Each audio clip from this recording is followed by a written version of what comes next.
To be clear, I also am quite humbled. Michael B. Jordan!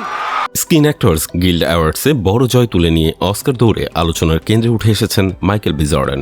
Loss অ্যাঞ্জেলসে আলোচিত অনুষ্ঠানে তার অভিনীত ভাম্পায়ার হররধর্মী সিনেমা সিনার্স জিতে নেয় সেরা অনসেম্বল কাস্টের পুরস্কার, যা অস্কারের আগে গুরুত্বপূর্ণ ইঙ্গিত হিসেবে দেখছেন বিশ্লেষকরা। সিনেমাটি পরিচালনা করেছেন রায়ান কুগলার।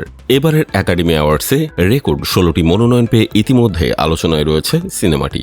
শিল্পসম্মত নির্মাণ, অভিনয়ের গভীরতা ও শক্তিশালী গল্প বলার ভঙ্গির কারণে অনেকে একে সেরা চলচ্চিত্রের দৌড়ে এগিয়ে রাখছেন। পুরস্কার গ্রহণের সময় আবেগ আপ্লুত জর্ডান বলেন, মনোনয়ন পাওয়াটাই ছিল তার জন্য বিশাল প্রাপ্তির। মঞ্চে দাঁড়িয়ে তিনি কৃতজ্ঞতা জানান তার মা জোনার প্রতি। কঠিন সময়ের কথা স্মরণ করে জানান, অডিশন দিয়ে নিউ ইয়র্কে যাওয়ার সংগ্রামী আজকের এই সাফল্যের ভিত করে দিয়েছে। সিনার্সে এই গুরুত্বপূর্ণ চরিত্রে থাকা ডেল রয় লিন্ডো সিনেমার নির্মাণ প্রক্রিয়াকে বর্ণনা করেন এক অসাধারণ যাত্রা হিসেবে। তার ভাষায় পুরো দল প্রতিদিন নিজের সেরাটা দিয়েছে, আর সেই শ্রমের স্বীকৃতি এই পুরস্কার। অভিনয় বিভাগেও ছিল নানা চমক।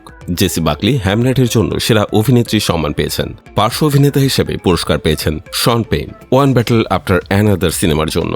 আর হররধর্মী ওয়েপেন্সে অভিনয়ের সুবাদে পার্শ্ব অভিনেত্রীর পুরস্কার পেয়েছে অ্যামি ম্যাডিগান। হলিউড ব্যঙ্গধর্মী সিরিজ দ্য স্টুডিওতে অভিনয়ের জন্য মরণোত্তর সম্মাননায় ভূষিত হন ক্যাথরিন ওহারা। তার সহ অভিনেতা সেথ রোগান মঞ্চে দাঁড়িয়ে বলেন, প্রতিভা ও মানবিকতা দুইয়ের অনন্য মিশেল ছিলেন তিনি। ড্রামা সিরিজ বিভাগে দ্য প্রিট জিতে নেয় সেরা অনসেম্বল কাস্টের পুরস্কার, আর সেরা অভিনেতা হন নোয়া ওয়াইল। অন্যদিকে নেটফ্লিক্সের অ্যাডলেসেন্স সেরা সিরিজের স্বীকৃতি পায়।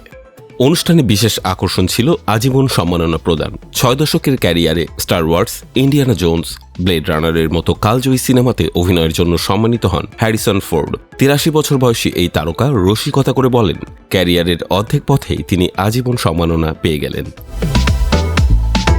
এখন সবার নজর 15ই মার্চ অস্কারের দিকে।